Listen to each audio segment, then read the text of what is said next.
भजनलाल सरकार की पहली वर्षगांठ पर प्रदेशवासियों को बड़ी सौगातें। मुख्यमंत्री भजनलाल शर्मा ने कहा 1 लाख महिलाओं को बनाएंगे लखपति दीदी। पालनहार योजना में 5 लाख बच्चों को मिलेंगे 150 करोड़ रुपए। किसानों को एग्रीस्टैक्स से मिलेगी डिजिटल सुविधाएं। तो ये बेहद अहम फैसला राजस्थान सरकार का। 1 साल सरकार को पूरे होने जा रहे हैं और पहली वर्षगांठ पर प्रदेशवासियों के लिए भजनलाल सरकार की ये बड़ी सौगातें हैं, जहां इसे लेकर मुख्यमंत्री भजनलाल शर्मा ने कहा 1 लाख महिलाओं को लखपति दीदी बनाएंगे। पालनहार योजना में 5 लाख बच्चों को मिलेंगे 150 करोड़ रुपए। वहीं किसानों को एग्रीस्टैक्स से मिलेंगे डिजिटल सुविधाएं भी। और एसोसिएट एडिटर ऐश्वर्य प्रधान इस खबर पर ज्यादा जानकारी के साथ जुड़ गए हैं। ऐश्वर्य, बेहद अहम है, जहां 1 साल की जब सरकार के कामकाज की बात की जाती है, योजनाओं की बात की जाती है, फैसलों की बात की जाती है, उसमें भी काफी प्लस में नजर आते हैं। लेकिन पहली वर्षगांठ पर ये जो बड़ी सौगातें हैं प्रदेशवासियों के लिए, उसे कैसे देखा जाए? देखिए, मिसाल के तौर पर 9000 पटवारियों को टैबलेट वितरित किए जाएंगे और तो दूसरी तरफ जो ये बड़ी सौगातें हैं, इनमें 10,000 स्वयं सहायता समूह को revolving fund, community investment fund से आर्थिक सहायता भी जारी की जाएगी। और मुख्यमंत्री का कहना है कि 45 लाख स्वयं सहायता समूह सदस्यों को आर्थिक रूप से सशक्त किया जाएगा, जिससे राजसखी पोर्टल की भी शुरुआत कर दी जाएगी। तो एक बड़ी तैयारी है।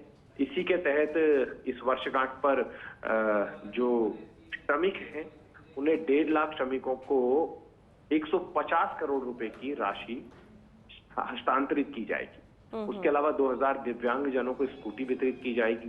प्रत्येक जिले में कैंप लगाकर 10,000 के करीब निशक्तजन जो है, उन्हें जो सामग्रियां होती है, उनके उपकरण होते हैं, वो भी वितरित किए जाएंगे। इस तरीके की बड़ी योजना है। कई योजनाएं उस दिन शुरू भी की जाएंगी, कई सौगातें मुख्यमंत्री के द्वारा दी जाएंगी। लेकिन सबसे महत्वपूर्ण है 1 लाख महिलाओं को लखपति दीदी पालनहार योजना में 5 लाख बच्चों को 150 करोड़ रुपए मिलेंगे और किसानों को एग्रीस्टैक्स से डिजिटल सुविधाएं जो हैं वो भी प्रदान की जाएगी। बहुत सारी सौगातें मुख्यमंत्री देने जा रहे हैं। इसी के तहत वो नियमित तौर पर समीक्षा बैठकें और बैठकें भी कर रहे हैं।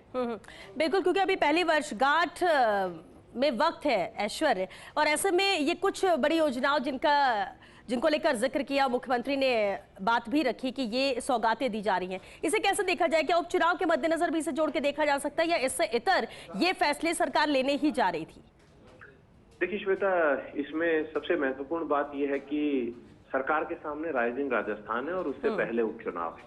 सरकार के पास वक्त कम है। 20 तारीख तक आप मानकर चलिए, 20 तारीख तक लगातार राजनीतिक रूप से व्यस्तताएं हैं। लेकिन ओवरऑल अगर देखा जाए तो ये नवंबर का महीना तो लगभग निकल ही जाएगा। और दिसंबर जो है, दिसंबर में राइजिंग राजस्थान है, तो 6 से 7 दिन तो पूरी तरीके से लगकर मुख्यमंत्री को काम करना पड़ेगा। सड़कों की स्थिति बहाल करनी पड़ेगी, क्योंकि जयपुर शहर की ट्रैफिक की व्यवस्थाएं सब जानते हैं कि कितना बिगड़ा हुआ सा ट्रैफिक है।